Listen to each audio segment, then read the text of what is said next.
the Hollywood Actor Podcast with Lisa Lucas, Part 3. But the best thing is that you've got to get, keyed into your community of where you live. If you think you can just do this in an isolated manner, you can't. You know what I mean? And especially here, this is a small, tight-knit community, and I think everybody knows everybody. And when I was at Reels, I was so focused, and we were kind of, within these walls of doing our own thing. And there was kind of a mandate from on high, like, don't get involved in the community. You have to focus on what you're doing and whatever.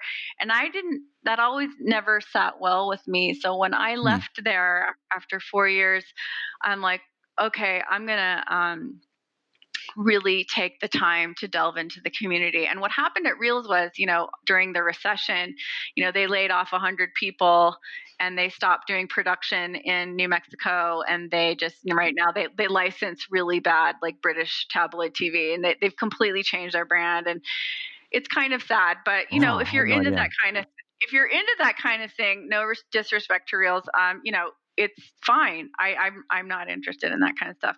But they, so we were all out of a job, and I got severance for a year. So I was like, okay, I'm going to take this year to just dive in to the community here. And I just got involved with, New Mexico Women in Film, New Mexico Film Foundation, started going to screenings and supporting my friends, and started working at the college, at the Santa Fe University of Art and Design, and got really involved in the film school there and what they were doing, and meeting Liam Lockhart was life-changing, and Terry Borst, who we're really good friends, and we collaborated on a screenplay together, and, looking into all the people coming here to teach, and film festivals, and getting into all that.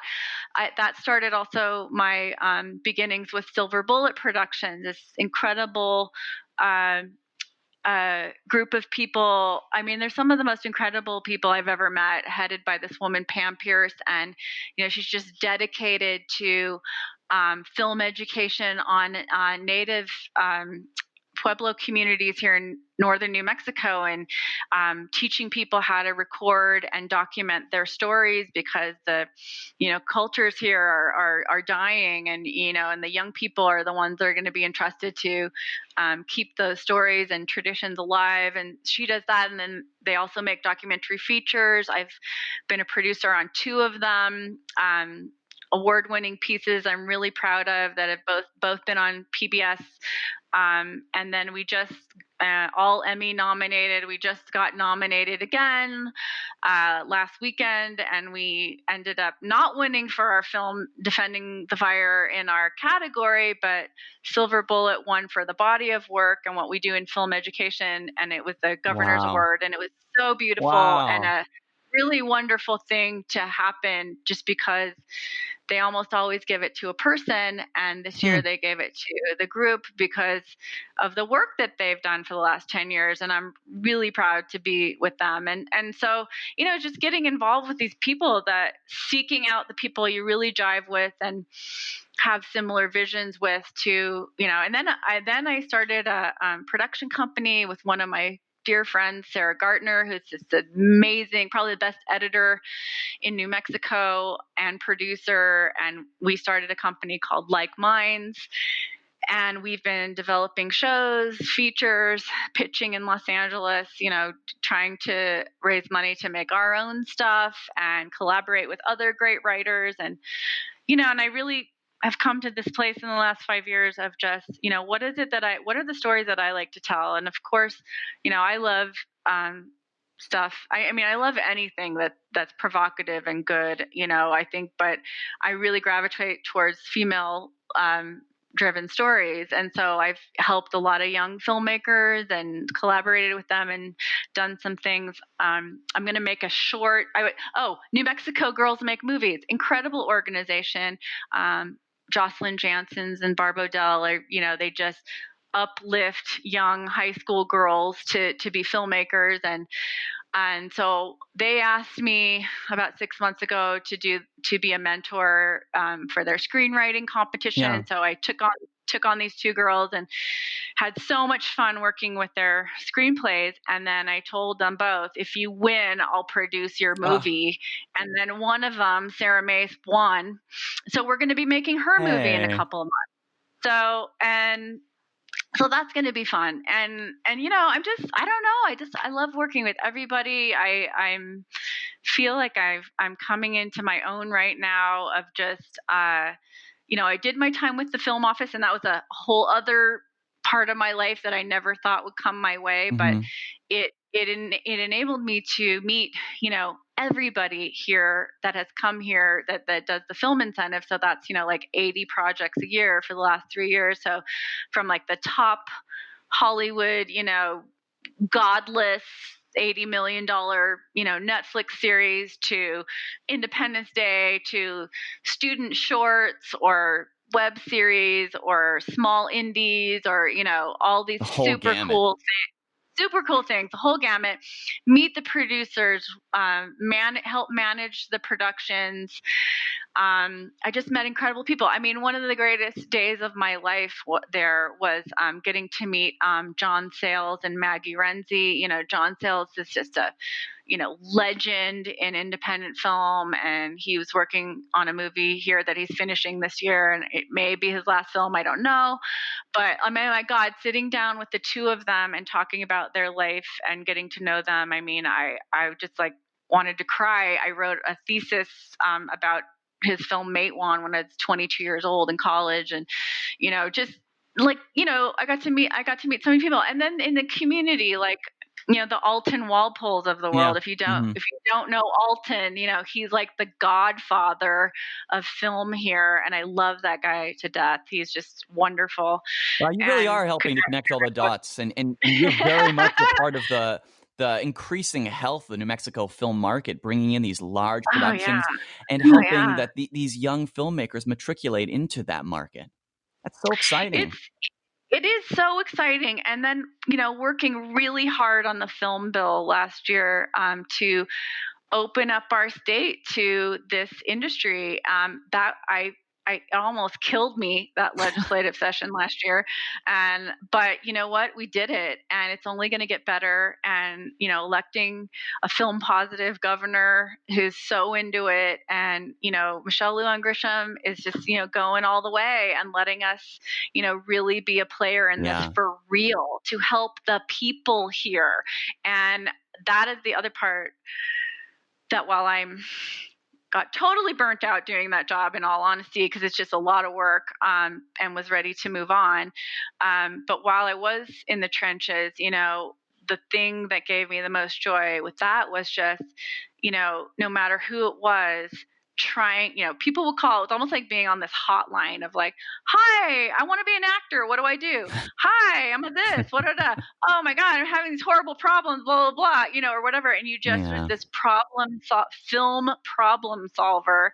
And I just got to know so many people, and, really, I really care. I really do honestly care about people's lives and their livelihood. And I know that for our state, film is a complete and utter positive. I mean, it's a way to make a good living doing something incredible that you can be proud of and artistic, and you're in the world consciousness, and it's a great thing for us in our state. But like, for example, I'm on this thing right now, and I see all these names that I recognize, but I never maybe met in person. They were in like art department or wardrobe or set deck or whatever. And now I'm working with them. And then I like had this one guy the other day say to me, oh my God, what's your name again?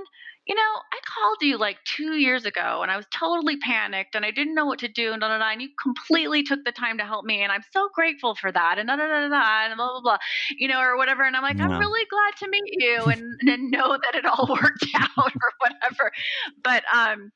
But yeah, it's just, it might sound anonymous, when these people are calling in and you're giving, and maybe you don't see the results of those productions or those people and where they go off to. But now you're outside those walls. Now you're back in the community. Back in the game. Yeah, rubbing shoulders with these people that are coming up to you and shaking your hand, saying thank you so much for taking that time and energy and giving a damn about somebody that wasn't even on your radar, someone that just picked up the phone and happened to call you. It's true. And that's totally worth it. And what goes around comes around. I mean, I always say to people too that,